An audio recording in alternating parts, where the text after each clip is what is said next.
नवरात्रि का दूसरा दिन माँ दुर्गा के ब्रह्मचारिणी स्वरूप को समर्पित है।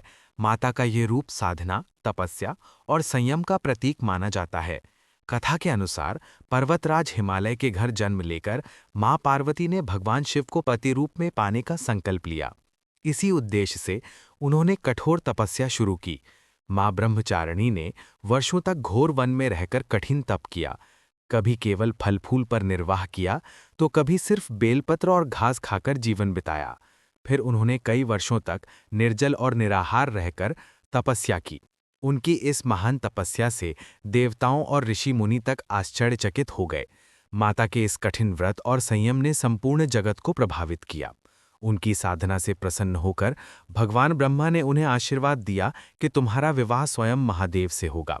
इस प्रकार माँ ब्रह्मचारिणी ने अपने धैर्य, भक्ति और तपस्या से भगवान शिव को पति रूप में प्राप्त किया।